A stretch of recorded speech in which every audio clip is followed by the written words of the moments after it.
Саламатсыздар урматтуу телекөрүүчүлөр, сиздер менен кайрадан ким миллионер болгусу келет телеберүүсү. Жана бүгүн бизде конокто менин кошунам Шамшыбектин аялы Алмагүл. Кандайсың Алмагүл? Жакшы, рахмат. Кандайсың? Жакшысыңбы?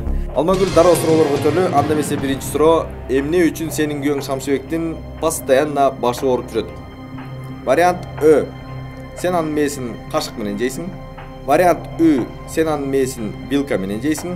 Вариант Ң. Сен анын мээсин чайганатасың. Жана акыркы Д вариант, сенин күйөөңдүн гаймарити бар. Анын гаймарити жок.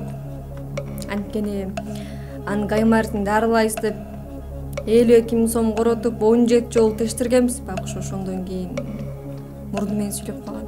Туура жооп мээсин жең, вилка менен. Ушул туура жооп деп эсептейсиңби?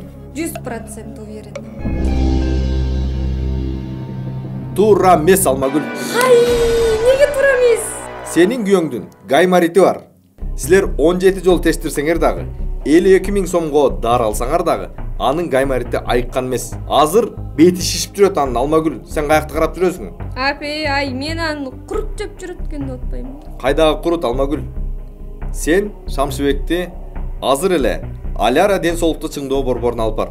Аляра ден соолукту чыңдоо борборунда операциясы жок гаймаритти от массажы менен 100% кепилдиги менен айыктырышат. Жана ошондой эле артрит, артроз, муун оорулары, грыжа, бардык дарттарды от массажы менен, атайын дарылоо массаждары менен, ошондой эле Кытай элдик массажы менен сонун кылып дарылашат. Ал гана эмес, Алмагүл.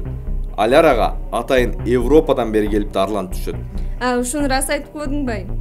Шамшыбекти көрсөт, бирөтө өзүм дагы от массажын алып келейин. Шамшыбек, бас, бұрылдабай.